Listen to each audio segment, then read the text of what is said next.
Recent তোমাদের কাছ থেকে আর একটা মেকানিক্সের প্রবলেম পেয়েছি, যেটা জাগলিংয়ের ওপর। প্রবলেমটা পাওয়ার পর জাগলিং সম্পর্কে আমারও কিছু জানার আগ্রহ হয়েছিল এবং আমি ইন্টারনেট ঘাঁটে কিছু কিছু তথ্য পেয়েছি, যেগুলো আমি তোমাদের সঙ্গে শেয়ার করতে চাই। প্রথমে জাগলিং ব্যাপারটা কি। ডিকশনারিতে জাগলিংয়ের যে ডেফিনেশন আছে তা হচ্ছে throwing and catching several object simultaneously. আর উইকিপিডিয়া যে ডেফিনেশন আছে তা হচ্ছে juggling is a physical skill performed by a juggler involving the manipulation of objects for recreation, entertainment, art, or jugglers often refer to the objects they juggle as props. The most common props are balls, clubs, or rings. Some jugglers use more dramatic objects like knives or fire torches. তো সহজ কথায় হলো juggling এক ধরনের লোফালুপির খেলা। কোনো magic শোয়েতে কিংবা সার্কাসে জাগলার বল কিংবা ছুরি কিংবা জ্বলন্ত মশাল নিয়ে খেলা দেখিয়েছে। অনেকগুলো অবজেক্ট একই সঙ্গে শূন্যে ছুঁড়ে দিয়ে ক্রমাগত এই জাগলারি করে যাচ্ছে, এটা আমরা দেখেছি। এবং এতে অনেক একটা এন্টারটেনমেন্ট তো আছেই, সবাই আমরা মজা পাই। বিভিন্ন ধরনের কায়দায় জাগলার তার জাগলিংয়ের খেলা দেখায়। তো কাজে এটা আর্ট এবং স্পোর্ট হিসেবেও ধরা যেতে পারে। সার্কাসে তো আমরা দেখেছি ক্লাউন বা জোকার, সে মাথায় অনেকগুলো টুপি পরে আসে এবং একটার পর একটা টুপি শূন্যে ছুঁড়ে দিয়ে তারপরে লুকতে শুরু করে, লোফালুপি করে। এখন আমরা দেখব যে জাগলিংয়ের সমস্যাটা মেকানিক্সের সঙ্গে কীভাবে রিলেটেড। জাগলিং হচ্ছে সিরিজ অফ প্রজেক্টাইল। প্রজেক্টাইলের অঙ্ক ক্লাস 11-এর দ্বিতীয় বা তৃতীয় চ্যাপ্টারে আছে, লজ অফ মোশনে। এখানে কোনো বস্তুকে গ্র্যাভিটেশনের এগেনস্টে আমরা ওপরের দিকে যদি ছুঁড়ে দিই, তাহলে গ্র্যাভিটেশনাল যে পুল তার জন্যে সে আবার পৃথিবীর দিকে ফিরে আসে। তো এক্ষেত্রে কোনো বস্তুকে যদি ইউ ইনিশিয়াল ভেলোসিটি দিয়ে ওপরে ছুঁড়ে দেওয়া হয়, তাহলে সে এইচ উচ্চতা পর্যন্ত উঠবে, অর্থাৎ একটা নির্দিষ্ট উচ্চতা পর্যন্ত উঠে তারপরে সে মুহূর্তের জন্য থেমে যাবে। তো এই যে যতটা উচ্চতা উঠলো সেটা আমরা অঙ্ক কষে বার করতে পারি। আর যে সময়টা লাগলো এই উচ্চতায় পৌঁছতে তাকে আমরা টাইম অফ রাইজ বলি, অর্থাৎ ওপরে ওঠার যে সময়। তো সেটাও আমরা অঙ্ক কষে বার করব। আমরা জানি প্রজেক্টাইলের অঙ্কে যে টাইমে কোনো বস্তু ওপরে ওঠে ঠিক সেই টাইমেই সে আবার আগের উচ্চতায় ফিরে আসে, অর্থাৎ টাইম অফ রাইজ আর টাইম অফ ফল সেম হয়। সেক্ষেত্রে টোটাল টাইম অফ ফ্লাইট যা কিনা time of rise plus time of fall, তো সেটা 2 ইন্টু টাইম অফ রাইজ। তো কাজে টাইম অফ ফ্লাইট আমরা বার করতে পারবো, যেটাকে আমরা ক্যাপিটাল টি ধরে থাকি।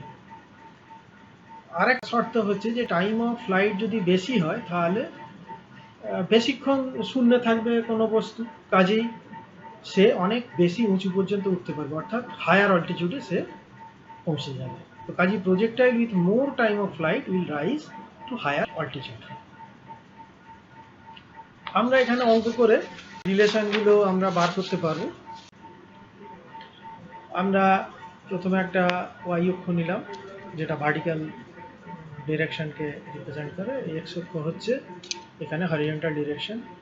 তো এক্স ওয়াই এই প্লেনে কোনো একটা বস্তুকে আমরা মাটি থেকে ওপরের দিকে ছুঁড়ে দিলাম, ইউ ভেলোসিটি নিয়ে সে উপরে উঠল। তারপর একদম উঁচুতে গিয়ে এক মুহূর্তের জন্য সে দাঁড়িয়ে যাবে, তখন কি হবে না, তার velocity V is equal to 0। আমরা যে লস অফ মোশন জানি তাতে ভি ইজ ইকুয়াল টু কি না, ইউ প্লাস এফ টি, যেখানে ইউ হচ্ছে ইনিশিয়াল ভেলোসিটি, ভি হচ্ছে ফাইনাল ভেলোসিটি, আর এফ হচ্ছে অ্যাক্সিলারেশন। তো এক্ষেত্রে ভি ইজ ইকুয়াল টু 0 আর এফ অ্যাক্সিলারেশন হচ্ছে মাইনাস জি, অর্থাৎ গ্র্যাভিটেশনাল অ্যাক্সিলারেশন, এবং সেটা নিচের দিকে কাজ করছে, অর্থাৎ বস্তুর গতির উল্টো দিকে, তাই মাইনাস। সেটা যদি বসাই তাহলে কি হবে না, 0 is equal to u minus g t. এ থেকে টি কত পাবো না, t is equal to u by g. এই টিটা কি না, টিটা হচ্ছে টাইম অফ রাইজ, অর্থাৎ বস্তুটা কত সময়ে ধরে ওপরে উঠেছে, অর্থাৎ যে ম্যাক্সিমাম হাইট সেটা যদি এইচ ধরি, তো এইচ উচ্চতায় পৌঁছতে বস্তুটা যে টাইম লেগেছে সেটা হচ্ছে small t u by g. তো আমরা যেহেতু জানি যে time of rise is equal to time of fall, এবং সেক্ষেত্রে total time of flight t, capital T, সেটা হচ্ছে 2 ইন্টু টাইম অফ রাইজ, অর্থাৎ 2 ইন্টু স্মল টি, অর্থাৎ 2 ইউ বাই জি। তো এটা একটা রিলেশন যেটা আমাদের মনে রাখতে হবে, যে টাইম অফ ফ্লাইট অর্থাৎ বস্তুটা যেখান থেকে যাত্রা শুরু করেছিল সেখান থেকে একদম সর্বোচ্চ উচ্চতায় পৌঁছে আবার সে ফিরে আসবে তার আগের উচ্চতাতেই, তাহলে কত মোট সময় লাগছে সেটা কি দেখা গেল না, সেটা হচ্ছে 2 ইউ বাই জি। তো এটা ইম্পর্টেন্ট রিলেশন, এটা আমরা মনে রাখবো, t is equal to 2 u by g. তো আমরা এবার সর্বোচ্চ উচ্চতা এইচ সেটাকে বার করব, তো সেটা বার করি। লস অফ মোশনে আমরা একটা ফর্মুলা জানি, সেটা হচ্ছে v square is equal to u square plus 2fs, যেখানে কিনা ভি হচ্ছে ফাইনাল ভেলোসিটি, ইউ হচ্ছে ইনিশিয়াল ভেলোসিটি, এফ হচ্ছে অ্যাক্সিলারেশন, আর এস হচ্ছে distance travelled by the particle. তো এখন এখানে ভি সমান 0 হবে, কারণ সর্বোচ্চ উচ্চতায় পৌঁছলে ভেলোসিটি 0 হয়, আর ইউ ইউই হবে u square minus 2gh, s হয়ে গেল এইচ, কারণ অর্থাৎ যে ভার্টিক্যাল ডিস্টেন্স সে রাইজ করেছে, এখানে ডিস্টেন্স ট্রাভেলড হচ্ছে ক্যাপিটাল এইচ, আর এফ অ্যাক্সিলারেশন হচ্ছে অ্যাকচুয়ালি রিটার্ডেশন, যেটা ভ্যালু কিনা গ্র্যাভিটেশনাল অ্যাক্সিলারেশনের সমান জি। তো এই রিলেশন থেকে আমরা পাই এইচ সমান ইউ স্কোয়ার বাই 2g। তাহলে আমাদের দ্বিতীয় ইম্পর্টেন্ট রিলেশনটা হলো h is equal to u square by 2g। তো এবার এই দুটো ইকুয়েশনে capital T is equal to 2u by g আর h is equal to u square by 2g, তো একটা যদি ইকুয়েশন 1 হয় আর একটা ইকুয়েশন 2, তো এই দুটো থেকে আমি যদি ইউকে এলিমিনেট করি তাহলে আমরা একটা রিলেশন পাবো, সেটা হবে টি আর এইচ এর সঙ্গে সরাসরি একটা রিলেশন। কীরকম না, প্রথম যে ইকুয়েশন তা থেকে আমরা ইউ এর ভ্যালু বার করি, ইউ এর ভ্যালু কি হবে না, ইউ এর ভ্যালু হবে এখানে জি টি বাই 2, সেটা আমরা 2 নম্বর ইকুয়েশনে বসিয়ে দিই, তাহলে কি দাঁড়াচ্ছে h is equal to u square অর্থাৎ g T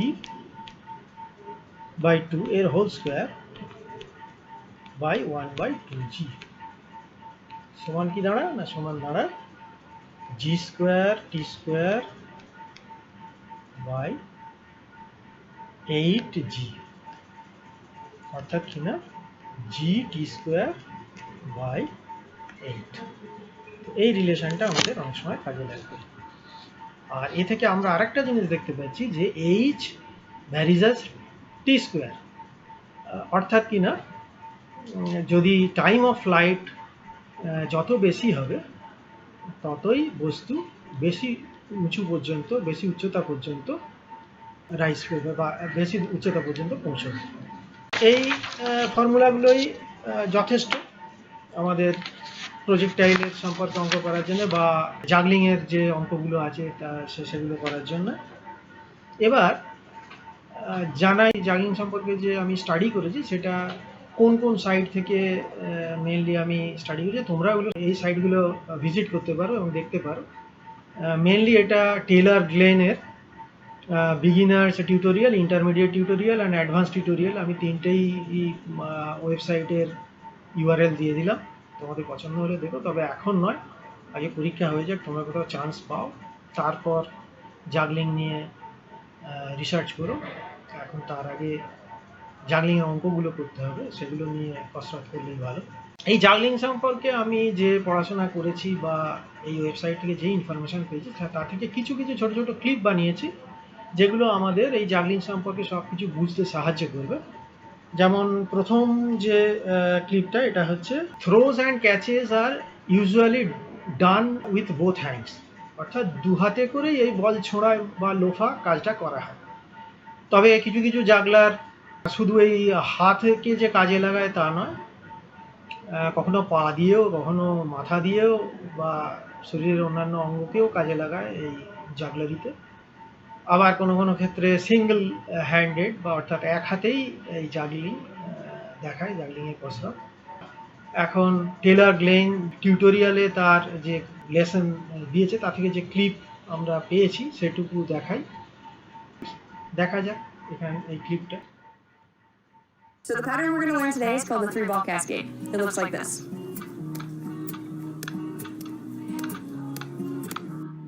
In the 3-ball cascade, all you're doing is throwing a ball from your right hand to your left hand, and as that ball comes down, you're throwing the next ball from your left hand to your right hand.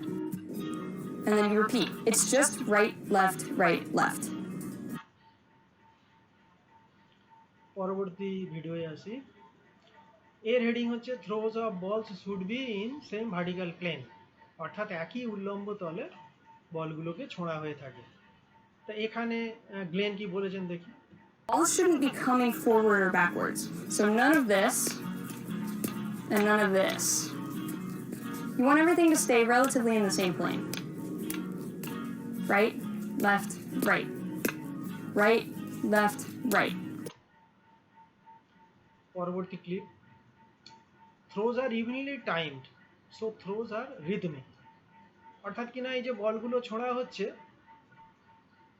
সেগুলো যে ক্রমে ছোঁড়া হচ্ছে একটার পর একটা, তার মধ্যে টাইমের যে ব্যবধান, সময়ের যে ব্যবধান, সেটা কিন্তু ফিক্স, অর্থাৎ একটা তাল মিলিয়ে যেন এই বলগুলো ছোঁড়া হচ্ছে। The other thing you might be doing is throwing the balls too quickly like this. You really don't want to throw that second ball until the first one is coming down. Pay attention to the rhythm. If you're going up, up, catch, catch, it's too fast. It should be up, up, up, up.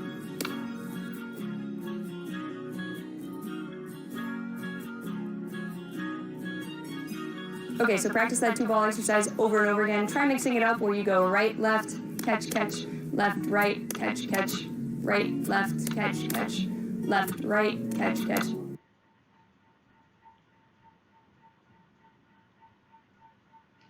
পরের ক্লিপের heading হচ্ছে even number throes do not cross, odd number throes do cross. জোড় সংখ্যার যে throw, throw মানে বলকে যে ছোঁড়া হচ্ছে সেই তাকেই বলা হচ্ছে throw.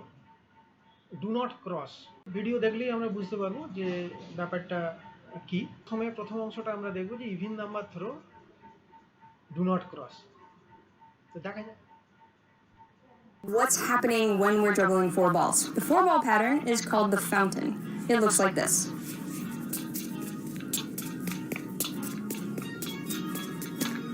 Now, the first thing you might notice is that the balls are not crossing hands. With even number patterns, like 4 balls, 6 balls, 8 balls, typically you're doing a fountain pattern, which means that the hand that is throwing is also catching the same ball. So with 4, we're basically doing 2 in each hand. But we're doing them at the same time. Yeah, each ball is thrown from the inside to the outside, creating a long, skinny oval. This is done on both sides, and they are both the same height. দু হাতে দু ধরনের রঙের বল নিয়ে ব্যাপারটা পরিষ্কার বোঝা গেছে যে ডান হাতের বল সবসময় ডান হাতেই থাকছে, বাঁ হাতের বল সবসময় বাঁ হাতেই থাকছে, অর্থাৎ বল কখনোই ক্রস হচ্ছে না। এই ক্লিপে আমরা দেখব যে odd number throws do cross, অর্থাৎ অড নাম্বার থ্রোতে আমরা দেখব যে বলগুলো হাত বদল হচ্ছে, বা পরিষ্কার দেখতে পাবো যে যে হাতে বল ছোঁড়া হচ্ছে অন্য হাতে বল ধরা হচ্ছে। তো যদিও হেডিংয়ে even number throws do not cross, odd number throws do cross লেখা আছে, কিন্তু even number throw do not cross এটা আমরা আগে ক্লিপেই দেখে নিয়েছি। এই ক্লিপে আমরা দেখব দ্বিতীয় অংশটা, অর্থাৎ odd number throws do cross. তা আমরা দেখতে পাচ্ছি যে এখানে গ্লেন 5টা বল নিয়ে আমাদের খেলা দেখাবে। The 5-ball cascade is easy enough to understand. It's just like any odd-numbered pattern. You're throwing the balls across your body to the other hand. I know that's easier said than done, so let's break it down. পরের ক্লিপে আসি। সাধারণত থ্রোগুলো কি হয় না equally spaced হয় টাইমের রেসপেক্টে, অর্থাৎ একবার আমরা বাঁ হাতের বল ছুঁড়ি, একবার ডান হাতে করে বল ছুঁড়ি এবং প্রত্যেকটা বল ছোঁড়ার মধ্যে একটা নির্দিষ্ট সময়ের ব্যবধান থাকে। কিন্তু ইভেন নাম্বার বলের ক্ষেত্রে, ইভেন নাম্বার থ্রোয়ের ক্ষেত্রে আমরা অনেক সময় কি করি না, দু হাতে করে বল ছুঁড়তে পারি একই সঙ্গে, অর্থাৎ সমতালে, আবার দু হাতে করে বল ধরতেও পারি।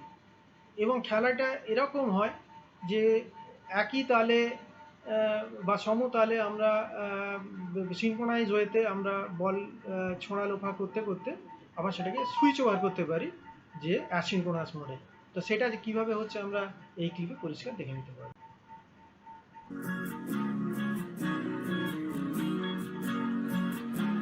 And that will force you into either synchronous or asynchronous, depending on what you started with.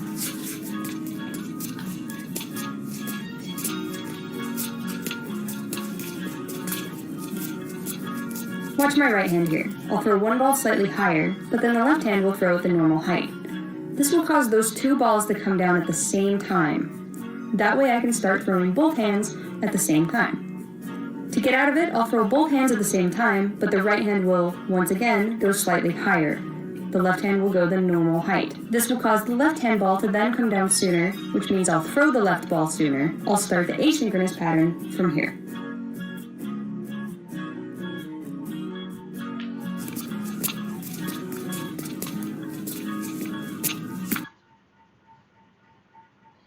পরের ক্লিপে আসি।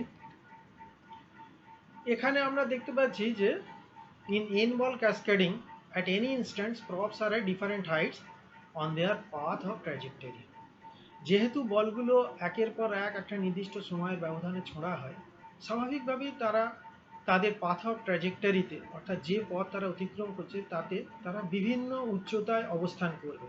তা সেটাই এখানে দেখা যাচ্ছে, কোনো একটা ইনস্ট্যান্টে আমরা সমস্ত বলগুলোর অবস্থান দেখতে পাচ্ছি তো স্ক্রিনশটে।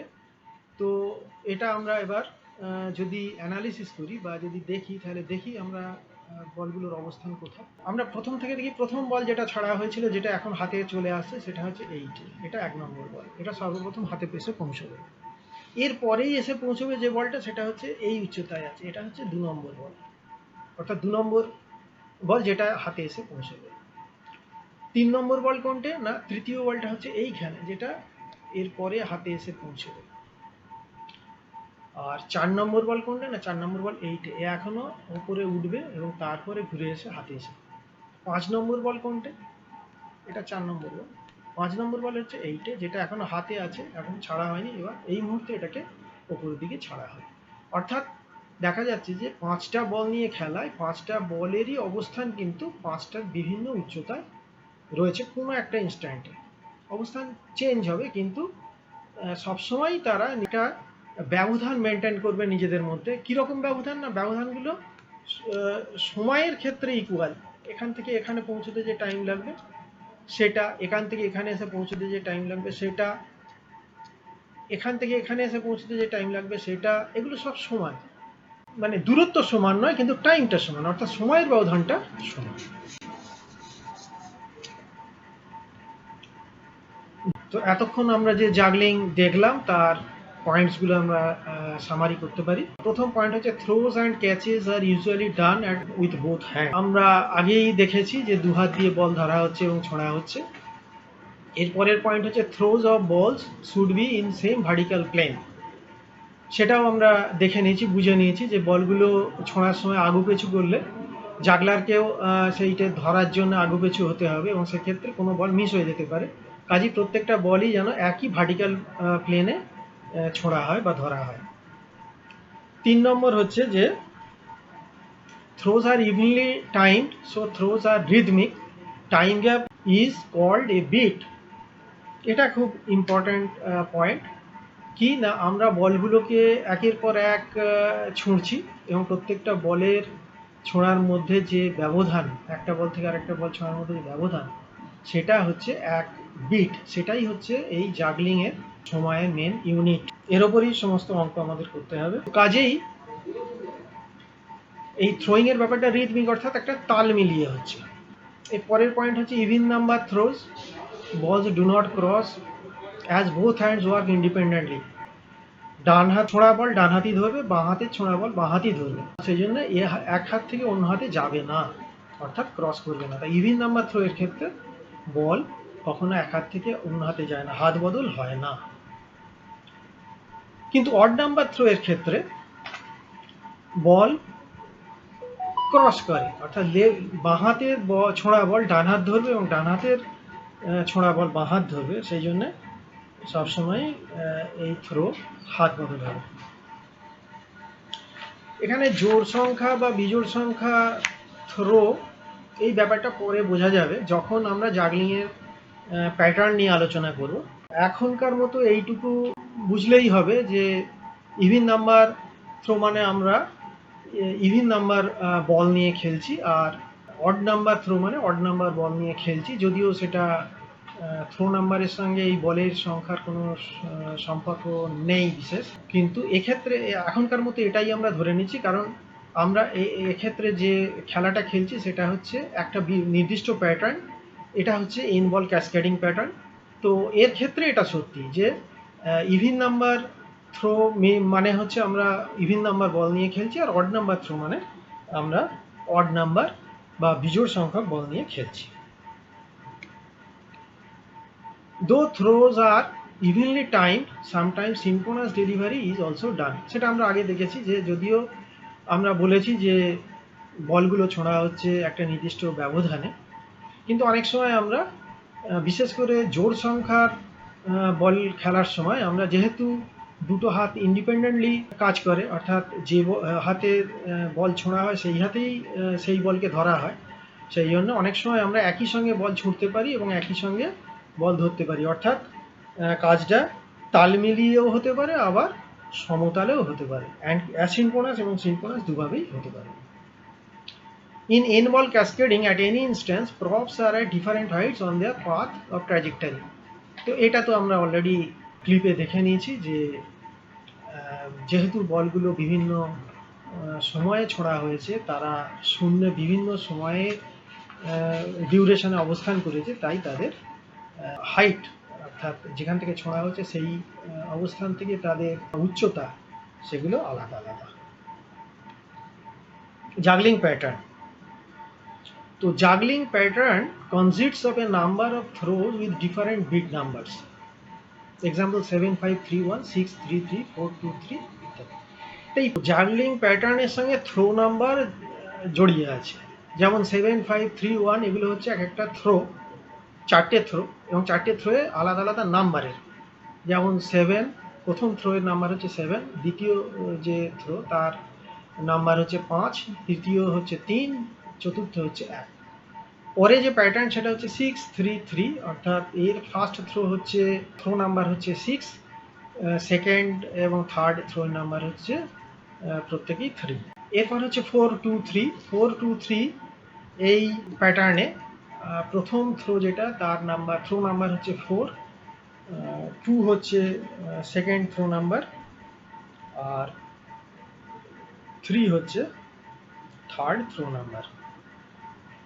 এই থ্রো নাম্বারের সঙ্গে আরেকটা সংখ্যা জড়িত, সেটা হচ্ছে বিট। বিট ব্যাপারটা কি না, throws are evenly timed, so throws are rhythmic, time gap between two consecutive throws is called a beat. So দুটো বল ছোঁড়ার মধ্যেকার সময় ব্যবধান সেটা হচ্ছে একটা বিট। তো এখন এই থ্রো নাম্বারটা বলে দেয় কত বিটের থ্রো, অর্থাৎ এই যে প্রথম এক্সাম্পল 7 5 3 1 এই প্যাটার্ন, এর প্রথম থ্রোটা হচ্ছে 7 বিটের, দ্বিতীয় থ্রোটা হচ্ছে 5 বিটের, তৃতীয় থ্রো যেটা সেটা হচ্ছে 3 বিট, আর লাস্ট থ্রো সেটা হচ্ছে 1 bit.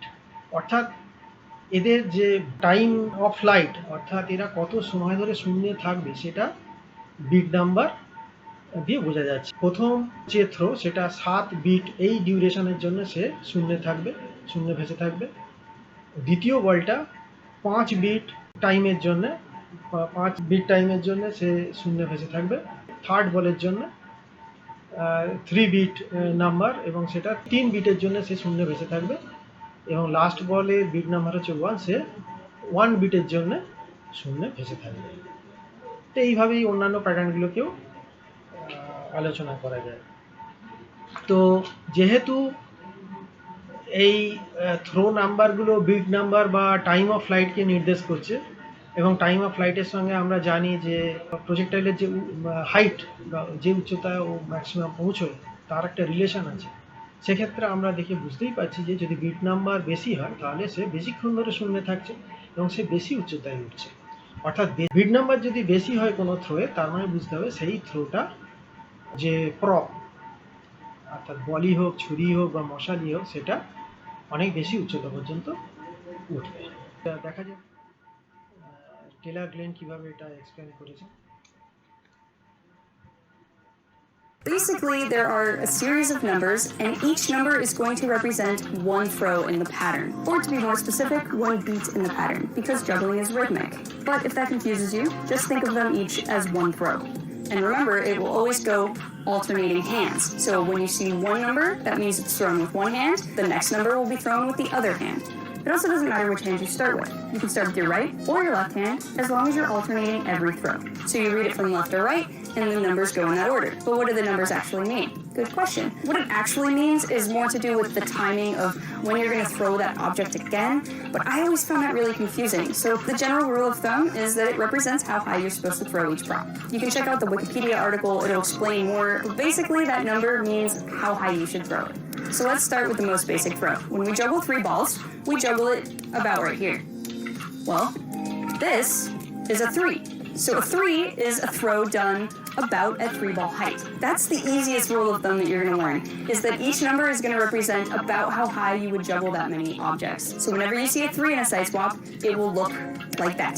It will cross, and it'll go about that high.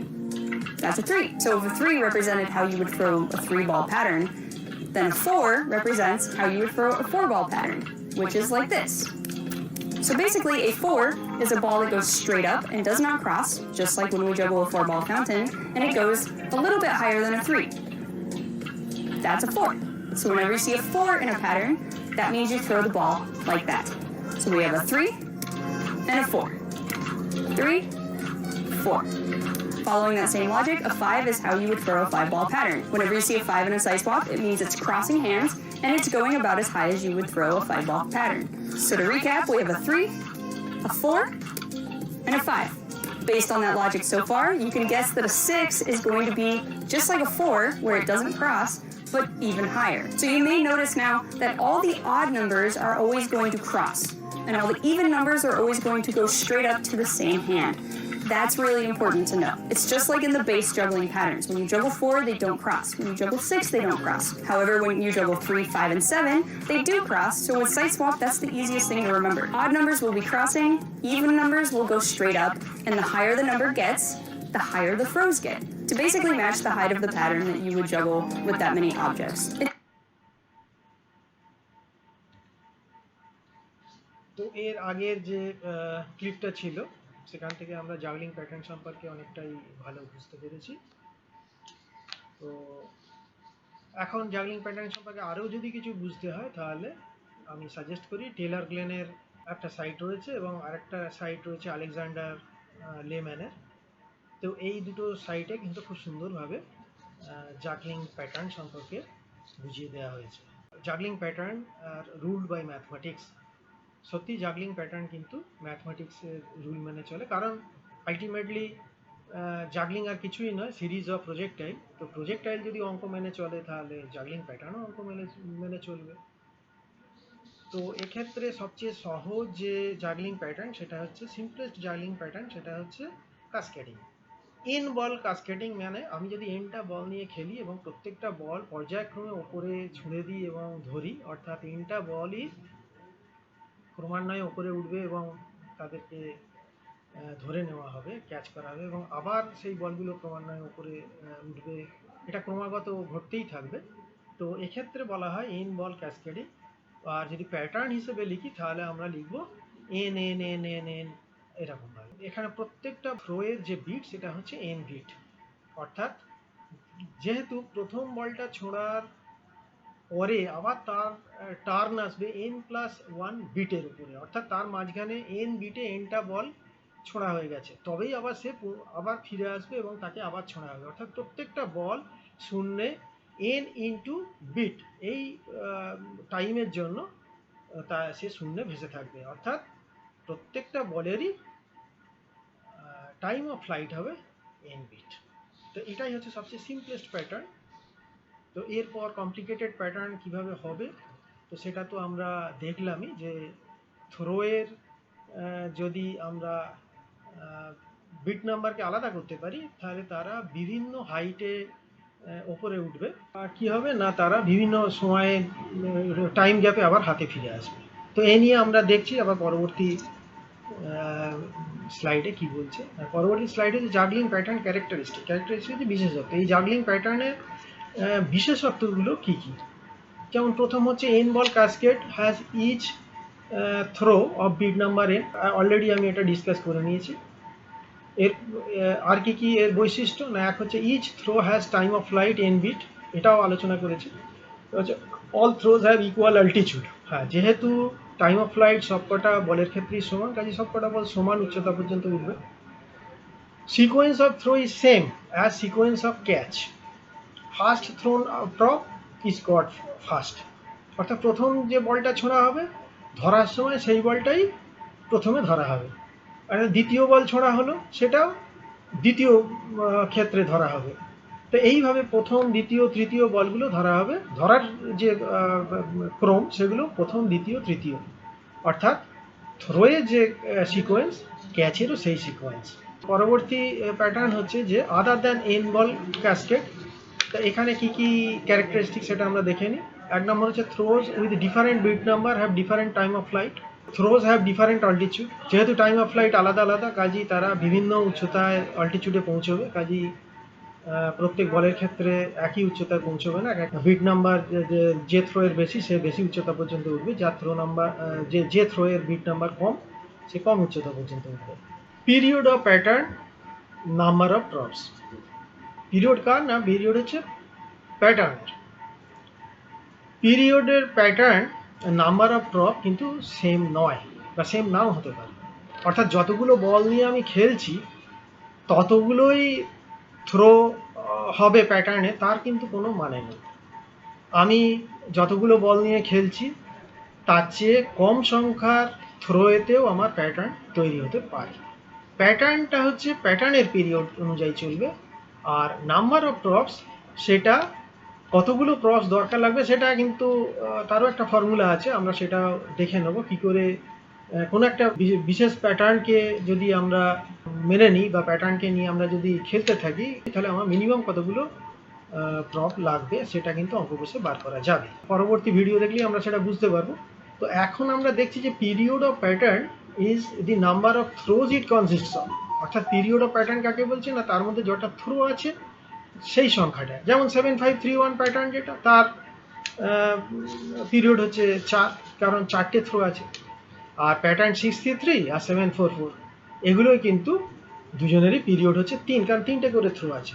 সবচেয়ে মজার ব্যাপার হলো যে 7531 এর পিরিয়ড 4 এবং এর প্রপ বা বলের সংখ্যাও 4, কিন্তু 633 এর পিরিয়ড 3 কিন্তু বলের সংখ্যা 4, আর 744 এর পিরিয়ড 3 কিন্তু বলের সংখ্যা এখানে বা প্রপের সংখ্যা এখানে 5। তো সেটা কিভাবে হলো আমরা অঙ্কটা দেখলেই বুঝতে পারবো। পরবর্তী ক্লিপটা দেখি আমরা, তা থেকেই আমরা অনেকটা আন্দাজ করতে পারবো। Is what is known as its period. 423 is 3 numbers before it repeats. That means it's a period 3. 744 is also 3 numbers before it repeats, so it is also a period 3. 7531, however, has 4 numbers before it repeats, so it has a period of 4. It's not really necessary to know, but you might hear some jugglers talk about a side swap's period, and that's what it means. The side swap's period is even, so like 2, 4, 6, that many numbers before it repeats. That means the side swap is going to be one-sided, like 5-3. If it's odd, like 3, 5, 7, that many numbers before it repeats, it means it will change hands every time, like 6-3-3. The 6 is happening with one hand, but then the next time it's happening with the other hand.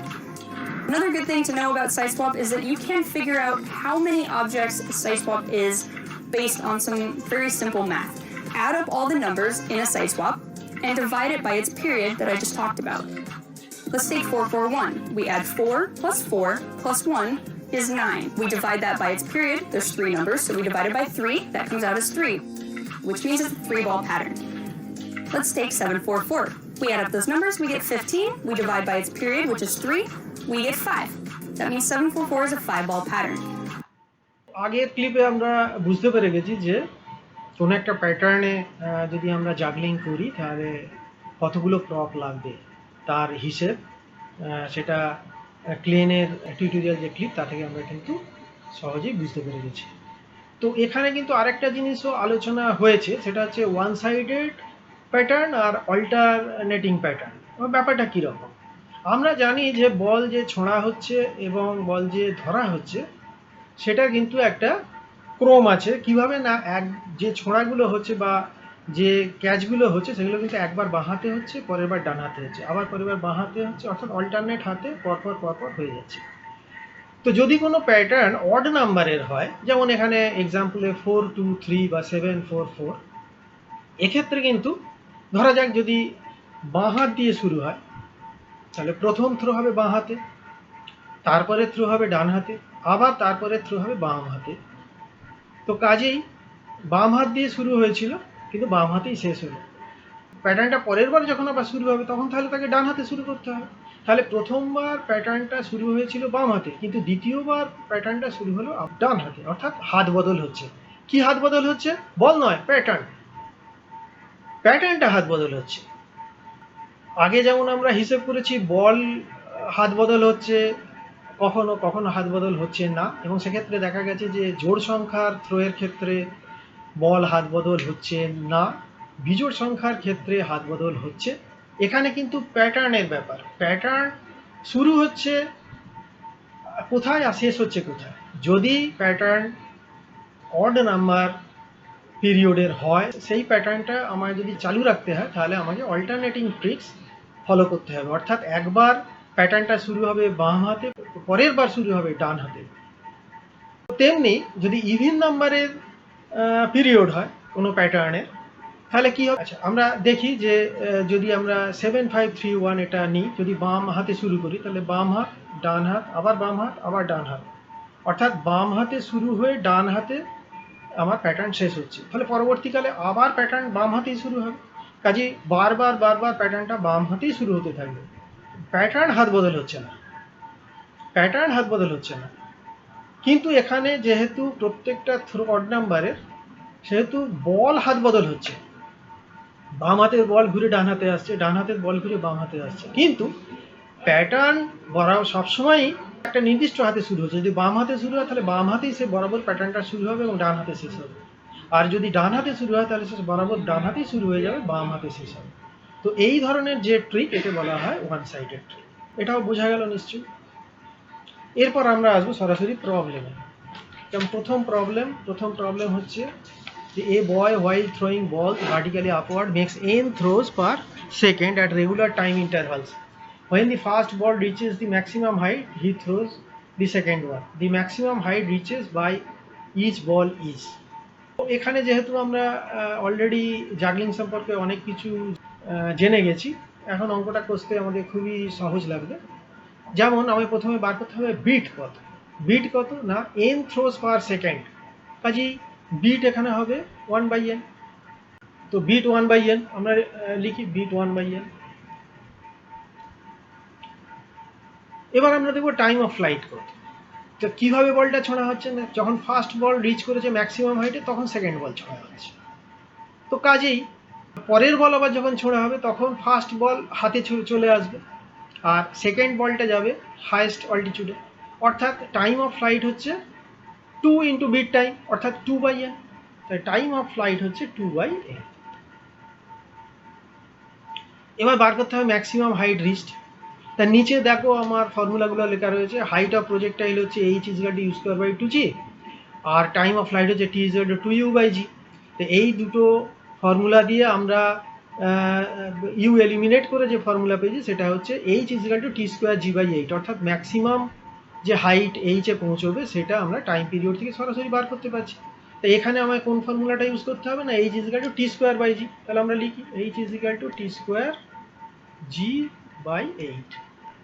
টি এর value কত না, টি এর value হচ্ছে 2/n, তাহলে 2/n whole square into g/8 কত হয় না 4/n² into g/8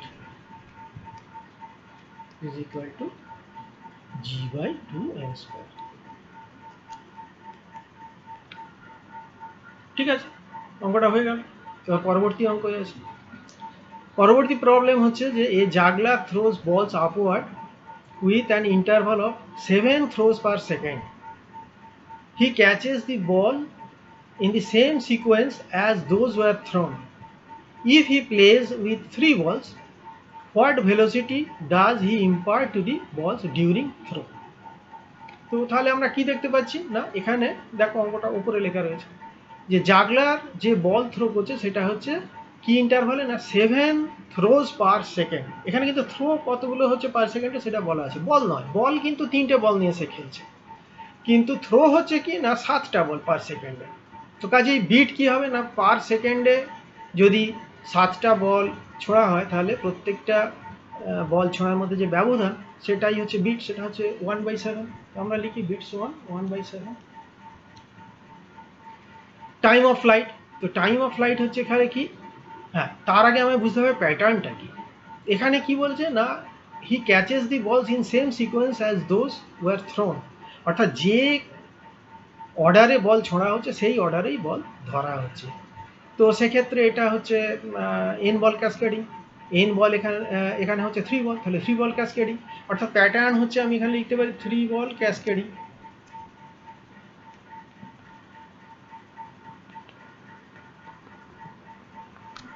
অথবা আমি লিখতে পারি 3 অর্থাৎ 3 বল ক্যাসকেডিং। তো এখানে এন এর ভ্যালু 3, তাহলে টাইম অফ ফ্লাইট হচ্ছে 3/7। তো এখন আমাকে কি বার করতে হবে না ইনিশিয়াল যে ভেলোসিটি সেটা কত ছিল, অর্থাৎ কোন ইনিশিয়াল ভেলোসিটি ইম্পার্ট করা হয়েছে প্রত্যেকটা প্রজেক্টাইলকে বা প্রত্যেকটা বলকে। তো 2 নম্বর ফর্মুলা থেকে আমরা পাচ্ছি u = t × g/2, অর্থাৎ এখানে কি হচ্ছে না t কত না t হচ্ছে 3/7 আর g/2। এখন g এর ভ্যালু যদি আমি 9.8 বসাই তাহলে কি হয় 3 × 9.8 divided by 7 × 2।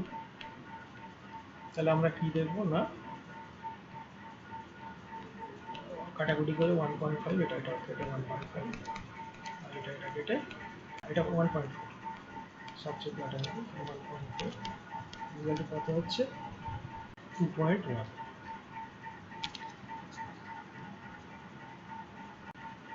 Metre per second, 2.1 metre per second, এটাই উত্তর। ঠিক আছে, এবার পরের অঙ্কে আসি। পরের প্রবলেম যেটা সেটা হচ্ছে যে a juggler maintains 10 ball in motion making each of them to rise at a height of 80 metre from his hands. To keep proper distance between them, the time interval maintained by juggler would be. তো এখানে অঙ্কটা উপরে লেখা আছে। তো এখান থেকে কি পাচ্ছি না প্রথমে প্যাটার্ন কি না বোঝাই যাচ্ছে যে প্রত্যেকটা বল সেম হাইট উঠছে 80 মিটার, কাজেই প্রত্যেকটা বলের টাইম অফ ফ্লাইট সেম, তো কাজেই এটা এন বল ক্যাসকেডিং। আর কটা বল নিয়ে খেলা হচ্ছে না 10, তাহলে প্যাটার্ন হবে 10 বল ক্যাসকেডিং, অর্থাৎ 10 বল ক্যাসকেডিং। তা 10 বল ক্যাসকেডিংকে লিখবো কি করে, 10 বল ক্যাসকেডিংকে লেখা হয় A A A A dot dot dot dot. কেন এ না এখানে 10 তো দুটো ডিজিট, তা দুটো ডিজিট দিয়ে আমরা লিখতে গেলে ভুল হয়ে যেতে পারে, 1010 এসে যাবে। তো সেক্ষেত্রে আমরা 1 থেকে 9 পর্যন্ত লিখি, তারপরে 10কে এ ধরি, 11কে বি ধরি, এইভাবে লিখি। তো কাজেই এটা হবে এ এ এ এ ক্যাসকেডিং। তো এবার হচ্ছে হাইট অফ প্রজেক্টাইলস, প্রত্যেকটা প্রজেক্টাইলের হাইট হচ্ছে 80 মিটার দেওয়া আছে। তো নিচে দেখো ফর্মুলা, যে ফর্মুলাগুলো আমরা অলরেডি ইউজ করেছি সেটা হচ্ছে h = u²/2g, time of flight হচ্ছে t = 2u/g, আর এখানে বার করতে দিয়েছে টাইম অফ ফ্লাইট t। তো সেটা কি করে পাবো না আমরা এই দুটো ইকুয়েশন থেকে ইউকে যদি এলিমিনেট করি তাহলে টি এর ভ্যালু পেয়ে যাব। তো সেটা কি হবে না টাইম পিরিয়ড কীভাবে বেরোবে না 8h/g, তার রুট, তাহলে √8, h কত 80 মিটার বাই জি, জি এখানে আমরা 10 ধরি, 10 মিটার পার সেকেন্ড, তাহলে কত হচ্ছে 8। তাহলে টাইম অফ ফ্লাইট কত হচ্ছে 8। এখন কতগুলো বল নিয়ে খেলা হচ্ছে 10, তো তাহলে বিট কত হবে, না বিট হবে প্রত্যেকটা বলের মধ্যে যে টাইমের ব্যবধান, অর্থাৎ 8/10 সেকেন্ড, অর্থাৎ কি না 0.8। ঠিক আছে, অঙ্ক হয়ে গেল। এরপরে দেখি পরবর্তী প্রবলেম হচ্ছে 4। এ জাগলার performs with 4 balls with a frequency of 5 throws per second. He catches the ball in reverse sequence of throwing those up. First thrown is caught last and repeats this pattern. How much does the first thrown ball rise up? G is equal to 10 meter per second square ধরা হয়েছে। পরের স্লাইডে এখানে অঙ্কটা উপরে বলে দেওয়া আছে। প্যাটার্নটা আমাদের বার করতে হবে খুঁজে কীরকম, না প্রথম কথা হচ্ছে কতগুলো বল নিয়ে খেলা হচ্ছে, না বল কিন্তু 4টে, আর বিট পাবো কি না কতগুলো থ্রো হচ্ছে পার সেকেন্ডে কিন্তু থ্রো হচ্ছে 5, অর্থাৎ বিট কিন্তু 1/5 সেকেন্ড, বিট হচ্ছে 1/5 সেকেন্ড। আর প্যাটার্নটা কি না বলছে catches in reverse sequence of throwing of those up, অর্থাৎ first thrown ball is caught last. আচ্ছা আমরা প্রথমে 4টে বল লিখে নিই, এটা 1, এটা 2, এটা 3, এটা 4, 4টে বল নিয়ে খেলা হচ্ছে। এবার কি বলেছে না লাস্ট বল আগে ধরা হচ্ছে, তাহলে ফোর্থ বলটাই আগে ক্যাচ করলো, তারপরে থার্ড বল, তারপরে সেকেন্ড বল, তারপরে ফার্স্ট বল। এখানে প্রথম বল হাতে এসে গেছে, তাকে যখন আবার ছুঁড়বে তখন প্রথম বল, এখানে লাস্ট বল এসছে, এই বলটা কিন্তু আগে পৌঁছবে হাতে, তারপরে আবার এই বলটা, তারপরে এই বলটা, তারপরে এই বলটা, অর্থাৎ দ্বিতীয়বার থ্রোয়িং এর ক্ষেত্রে এইরকম দেখতে লাগবে। তো আমরা প্রথম যে থ্রো হয়েছে সেইখান থেকে আমরা কি পাই, না ফার্স্ট থ্রো যেটা হয়েছে সেটা কতগুলো বিটকে কভার করেছে, না 1 2 3 4 5 6 7, তাহলে এর বিট হচ্ছে 7, এই থ্রো এর বিট হচ্ছে 7। সেকেন্ড যে বল তার যে থ্রো তার বিট কত, না 1 2 3 4 5, 5টা বিট। 3 নম্বর বলের হয়েছে 1 2 3, আর 4 নম্বর বলের হয়েছে 1, অর্থাৎ প্যাটার্ন হচ্ছে 7 5 3 5, তাহলে প্যাটার্ন হচ্ছে 7 5 3 1। তো প্যাটার্ন আমরা পেয়ে গেলাম। এবার time of flight of first ball, তো time of flight of first ball কি হবে, না থ্রো নাম্বার থেকে, অর্থাৎ 7 ইন্টু বিট, অর্থাৎ 7/5 সেকেন্ড, তো 7/5 সেকেন্ড পেয়ে গেলাম। এবার ম্যাক্সিমাম হাইট রিস্ট, তো এইচ এর ভ্যালু কি না T²G/8, এই ফর্মুলা লাগাই T²G/8। এখন টি এর ভ্যালু কত, না টি এর ভ্যালু হচ্ছে 7/5, তাহলে 7/5 হোল স্কোয়ার ইন্টু জি এর ভ্যালু 10 আর নিচে 8, তাহলে কত হবে, না এটা অঙ্ক বসে দেখবে অঙ্কটা আসবে 2.45।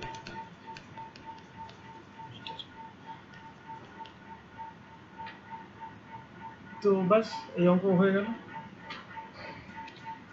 এবার প্রবলেম 5। প্রবলেম 5টা কি না, এ জাগলার throws 4 balls in sequence with a regular interval of 5 throws per second. He catches second, first, third thrown balls in a sequence and repeats on the same pattern. What maximum height the first, second, third thrown balls will attain in their trajectory? Take G is equal to 10 meter per second square. তো next স্লাইডে আসি। তো এখানে আমরা কি দেবো, প্রথমে pattern বার করতে হবে। তো কটা বল নিয়ে খেলা হচ্ছে, 4টে বল নিয়ে খেলা হচ্ছে। তো 4টে বল নিয়ে যেমন খেলা হচ্ছে বলের নাম্বারে দিয়ে দিই, এটা 1, এটা 2, এটা 3, এটা 4, 4টে বল হয়ে গেল। এবার বলগুলো কিভাবে থ্রো করা হয়েছে, কিভাবে ক্যাচ করা হয়েছে, না he catches the second, first and third ball in sequence. তাহলে প্রথম যে বলটা ক্যাচ করা হয়েছে সেটা সেকেন্ড বল, সে বল ক্যাচ করবে কখন, আগে থ্রোগুলো হয়ে যাবে, তারপর তাহলে এটা ফার্স্ট থ্রো হবে, এটা সেকেন্ড থ্রো, এটা থার্ড থ্রো হবে, এটা ফোর্থ থ্রো হবে। তাহলে ফার্স্ট ক্যাচ এখানে, সেই ক্যাচটা কি না সেকেন্ড থ্রো বল, অর্থাৎ সেকেন্ড থ্রো বল ফার্স্ট ক্যাচে আসবে। এবার কাকে ক্যাচ করবে, না ফার্স্ট থ্রো বলকে, তো এখানে যে ক্যাচ করবে সেটা হচ্ছে ফার্স্ট থ্রো বলকে ক্যাচ করবে। এবার কি না থার্ড থ্রোন বলকে সে ক্যাচ করবে, অর্থাৎ সেই এই বলটা এইখানে ক্যাচ হবে। তো কাজেই এই যে থ্রো 1 2 3 এই নিয়ে প্যাটার্নটা, তা এই প্যাটার্নটা আবার সে বজায় রাখবে পরবর্তী থ্রোগুলোতে। তো অর্থাৎ ফোর্থ বল যেটা থ্রো হয়েছিল সেটা কিভাবে থ্রো হবে না, সেটা কিন্তু এই রুল মেনে হবে। তা সেকেন্ড বার যখন ক্যাচ হবে এইখান থেকে ক্যাচ শুরু হয়েছে, তো প্রথম ক্যাচটা কী হবে না সেকেন্ড থ্রো বল থেকে, তা সেকেন্ড থ্রো বল থেকে মানে এইটাকে ক্যাচ করবে, আর ফার্স্ট থ্রোটা হবে তারপরে ক্যাচ, অর্থাৎ এইখানে ক্যাচ হবে। আর থার্ড সেটা কোথায় ক্যাচ হবে না তারপর এইখানে।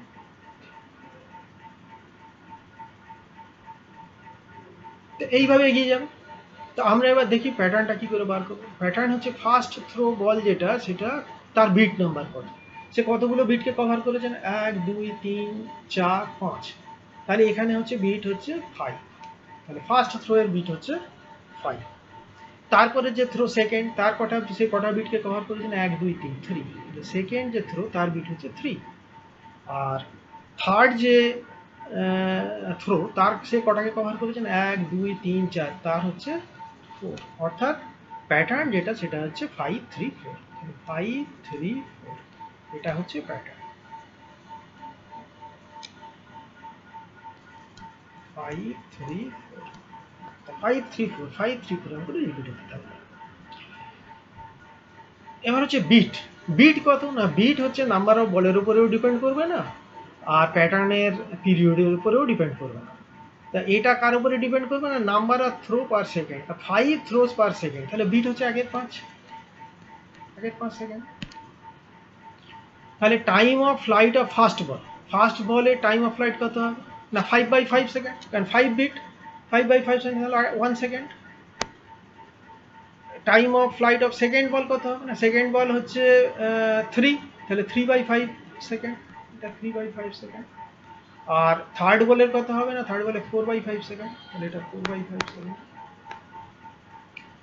ম্যাক্সিমাম হাইট রিচের কি ফর্মুলা না, নিচে ফর্মুলাগুলো আমাদের লেখা আছে দেখো। হাইট অফ প্রজেক্টাইল হচ্ছে h=u²/2g, টাইম অফ ফ্লাইট হচ্ছে 2u/g, এখান থেকে ইউ এলিমিনেট করে আমরা পেয়েছি হাইট কত না h=t²g/8। তা আমরা এই যদি ফর্মুলা লাগিয়ে দিই তাহলে প্রত্যেকটার ক্ষেত্রে আমরা ম্যাক্সিমাম হাইট পেয়ে যাব। তা প্রথমটার ক্ষেত্রে কি পাবো না, t²g/8, এটা যদি লাগাই তাহলে এখানে t হচ্ছে 1, তাহলে কি হয় না শুধু g/8, g যদি 10 ধরি তাহলে কি হবে 10/8, অর্থাৎ 1.25 মিটার। এইভাবে যদি আমরা অন্যগুলো ক্যালকুলেশন করি তাহলে পাবো সেকেন্ড বলের ক্ষেত্রে 0.045 মিটার, আর থার্ড বলের ক্ষেত্রে পাবো 0.8 মিটার। অর্থাৎ তিনটে বলের যেহেতু এগুলো থ্রো নাম্বার আলাদা, বিটগুলো আলাদা, বিট নাম্বার, কাজেই তাদের টাইম অফ ফ্লাইটও আলাদা, এবং তারা যে হাইট পর্যন্ত পৌঁছবে সেগুলোও আলাদা। তো আমার মনে হচ্ছে যে তোমরা অঙ্কগুলো ভালোভাবে বুঝতে পেরেছো। এরকম ধরনের কোনো প্রবলেম এলে তোমরা নিজেরাই করতে পারবে। Thank you.